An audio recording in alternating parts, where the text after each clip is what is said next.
regarding these two proposals are still ongoing, and when it comes to wider-reaching ইউরোপীয় sanctions. ইউনিয়নের পররাষ্ট্র নীতি প্রধান কাজা কালাস আগামী সপ্তাহে ইসরায়েলের বিরুদ্ধে গাজা উপত্যকায় আগ্রাসনের সঙ্গে সম্পর্কিত কিছু নিষেধাজ্ঞা ঘোষণা করবেন। একটি সূত্রের বরাতে এ খবর জানিয়েছে ইউরোঅ্যাক্টিভ নিউজ।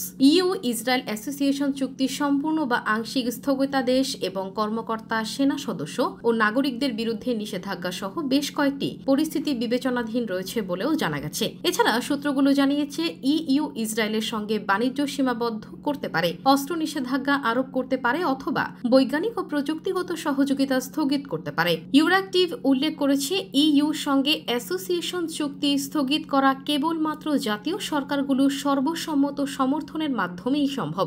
সংবাদ মাধ্যমটির সূত্র বলছে, সম্ভবত ইউ নির্দিষ্ট ব্যক্তিদের বিরুদ্ধে নিষেধাজ্ঞার মধ্যে সীমাবদ্ধ থাকবে, যেমনটি অস্ট্রেলিয়া, যুক্তরাজ্য, কানাডা, নিউজিল্যান্ড এবং নরওয়ে ইতিমধ্যেই করেছে। 15 জুলাই ইউর পররাষ্ট্রমন্ত্রীরা এই সম্ভাব্য পদক্ষেপগুলো নিয়ে আলোচনা করবেন বলেও মনে করা হচ্ছে। একই দিনে ইসরায়েল গাজা উপত্যকার তথাকথিত মানবিক পরিস্থিতির উন্নতির ওপর একটি প্রতিবেদন উপস্থাপন করবে বলে জানা গেছে।